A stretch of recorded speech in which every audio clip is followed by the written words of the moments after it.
I'm Uncle Randy. I'm not here to impress you. I'm here to tell the truth as I see it.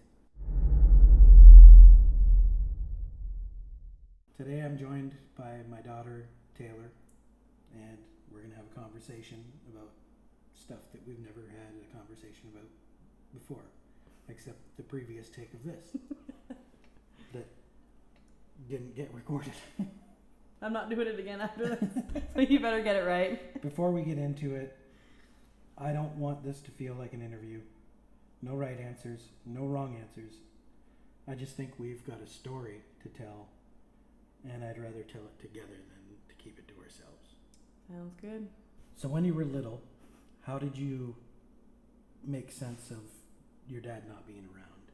Like, what did you tell yourself? Like, from a little girl's perspective. Honestly, I didn't really, it was kind of like an out of sight, out of mind thing. I didn't really think much about it. Didn't put much thought into it. He wasn't there for my whole life pretty much, so it wasn't anything different, you know. I didn't know any different, kind of, I guess. Now, before I was around, did you only see him when you went to visit your grandma on your dad's side? Yeah, so I always went to my grandma's house. I was very close with my grandma. I think I spent more time with my grandma than I did with my dad. And he only came around every so often, but it was always around at my grandma's house, and he would come and see me, but he wouldn't stay for very long. Did it follow you around, or was there like a specific moment, maybe like a birthday or school event or something like that, where it actually like hit you? Yeah, so I always, for some reason, want to circle back and say my 16th birthday, but I don't know if that's right. It was one of my birthdays, and I remember we were at the beach for my birthday, and all my family was there, and he showed up. And I remember we barbecued a whole ton of hot dogs and hamburgers. Yeah, okay. And I it's either your 15th or 16th. Yeah, birthday. I always want to say 16. I don't know why. That's just the number that always comes to mind. So I'm assuming that must have been when it was, because if my memory is remembering that, then. But yeah, I just remember him coming and then leaving without saying anything, and I didn't hear from him for years after that. And I think the last time I seen him after that happened was at my grandma's funeral, like his mom. And that was just a whole ordeal, but yeah. Did it follow you around, or is it more like it showed up at certain moments and then just disappeared again? Again, it's like the out of sight, out of mind thing. I didn't really think much of it. I mean, you always see like your friends and like other family members have like their dads present for things where you think, oh, you know, my dad should be here, but he's not. But I also had someone as a father figure that stepped up, which was you. So I didn't really miss out. I didn't put much thought into it. All right, real talk. You brought it up. When we first met, what did you ask? What did you actually think of me? Well, the first thing I said was, "Are you going to marry my mom?" That just sticks with me forever. Yeah, but I don't think that I even knew what your name was at that point. That's even funnier. Yeah, that's always the story too. This is the kid that just said, "Are you going to marry my mom?" Yeah.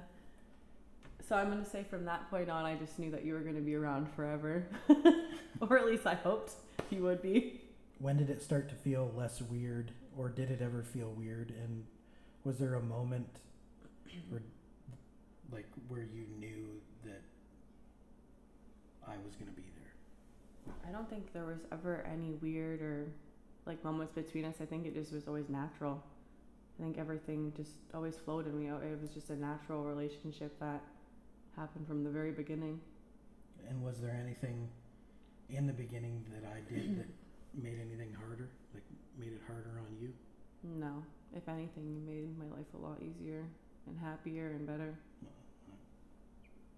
I don't think that, but I appreciate that that's how you felt. That's how I still feel. Well, and I appreciate that that's how you still feel. I kind of agree.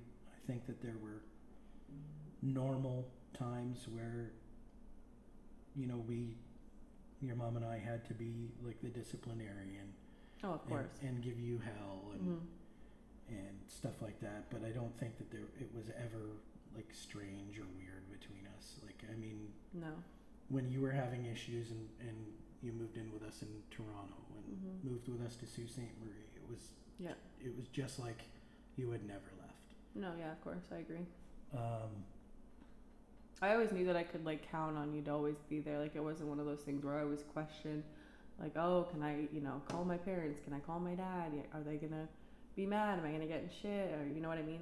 I could always count on you, and I know I still can. but you knew when you were asking yourselves those questions, you knew you were going to be in shit, but you knew that the shit you were going to be in wasn't going to be like awkward and Absolutely, and horrible. yeah. So you were there. You watched what happened between me and your brother. Sure did. And what was that like for you, watching that from as an insider, as somebody who had some skin in the game? Yeah, I mean, in the beginning I didn't really think much of it. I don't think I really had a very big understanding of what was happening. But the more I kind of realized what was going on, it really hurt me and upset me just to see what you were going through, I mean, I don't really see the side of what he went through or what he goes through, but I see you and what you've been through, and it just is really heartbreaking. Because as someone who I've known for pretty much my whole life and has been my dad pretty much my whole life, it just breaks my heart because I know how amazing of a person you are. So someone else who's kind of, yeah, pat yourself on the back. Yeah. So if someone's missing out on that, and it's just, I don't know. You're amazing, and it just breaks my heart, like I said, to see you go through that because you don't deserve that. I don't see myself that way, but I feel like we're all hard on each other, and we're not going to see ourselves in a great way. Did you ever feel caught in the middle of it, like you didn't know what to do with what you were seeing? No. Short answer, no. Long answer, just no. No. Just no. You can just say no, that's it. That's enough. Well, no, you're saying. Okay, I'm saying no. That's what the microphone's for. Here's what I've never really asked you. Do you think you understood what I was going through at the time, or did it only make sense later on? I had no idea to the extent of what you were going through or how you were feeling until now, being older and having a kid of my own and realizing like, oh wow, I can't even imagine being in your shoes or going through that, because it's not like you didn't want that relationship. It just kind of happened the way that it happened, right? Yeah. You wanted to have that relationship, and it kind of got taken away from you. Not kind of, it did. So I can't even imagine. Do you think watching that affected how you saw our relationship? Did it make things harder between us, or did it bring us closer together? What do you think? I don't think it made things harder between us at all. I think if anything, it brought us closer because, like, I grew up without my biological dad, and you were going through your situation with my brother and everything that happened. So I think it brought us closer and made our relationship even stronger. What you said kind of ties into another question that is going to come up in a little bit, but I agree with you. I don't think that it ever like drove a wedge into our relationship. I don't think that there was I don't think it made it any harder. No, not at all.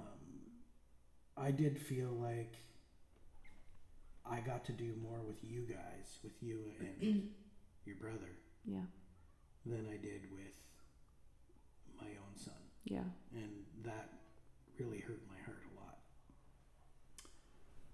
But here we are. We got through it. Mm-hmm. It's one of those things where it's just one day at a time, right? Yeah. That's all you can give is one day at a time. One of my favorite sayings lately is you got to go through it to get through it. And yeah, that's good. I like that. I've been going through it, and I'm getting through it. So you'll just come out stronger in the end. You and your brother were a big part in me getting through it. So do you think we filled some sort of void for each other? Not replaced anybody, just kind of filled a void in the other's lives. Absolutely, I think. That's kind of what I was just saying. Yeah, I absolutely think that. Like, obviously, no one's replaceable. Everyone, that's not the case at all. But I do feel like we filled that void between you going through what you went through and me going through what I went through, and we were there for each other through it, and you know. Right. So we didn't really like replace anybody, but No. like the absences in our lives kind of intersected, and we were kind of there for each other at the right time. I think we were able to connect on it very well at Without such a deep level. So I think that brought us closer, and it helped us through a lot of it. Honestly, I think so too. If that makes sense. Not by saying, "Hey, your son's not in your life, and my dad's not in my life, so why don't we just be each other's daughter and father?" It wasn't anything like that. It just happened. Yeah. And it was organic and natural. Yes, absolutely. I agree. Is there something that I got right that surprised you? Like, and I'm genuinely asking, is there something I did when you were growing up that I got right? I mean, I think you did everything right, honestly. I mean, you stepped up when you didn't have to step up. You've been my dad pretty much my whole life. You didn't have to do all those things, you know? You showed up for all the special things in my life, all the big occasions, all the big milestones. You were there, you know? I could always count on you to be there. I could look out and I'd know you'd be there, kind of thing, you know? So, yeah. Okay. I enjoyed being there for those things. So, what do you think you've figured out about yourself or about family because of everything that you went through?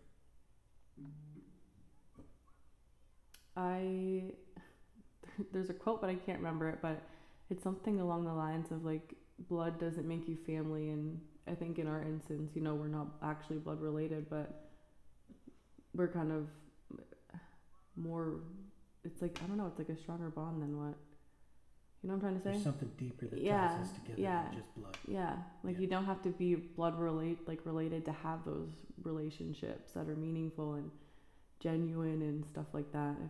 How would you describe us now? Like if someone asked you, who's Uncle Randy? He's my dad.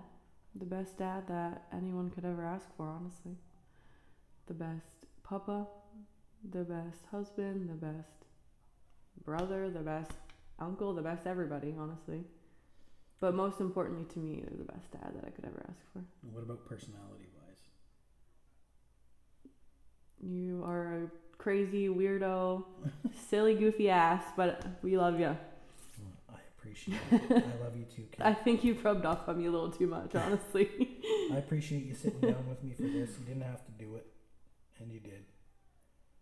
And I think that this episode is going to mean something to more than just us. I hope so. I think that if it doesn't help somebody, at least it helped us. The way that, bit. well, yeah, a lot of it. If it doesn't help somebody the way that we think it's going to help them, and it helps somebody in a different way, then so be it. Yeah, definitely. I know that it meant a lot to me. This is my first time sitting down with somebody, and the technical difficulties have been a pain in the ass. But we'll definitely have to do this again with a different subject where we can be a little more candid and just have some fun with it. Yeah, definitely. I mean, we had some fun Yeah. behind the scenes. We did a lot of laughing. But it's hard not to laugh when we're together.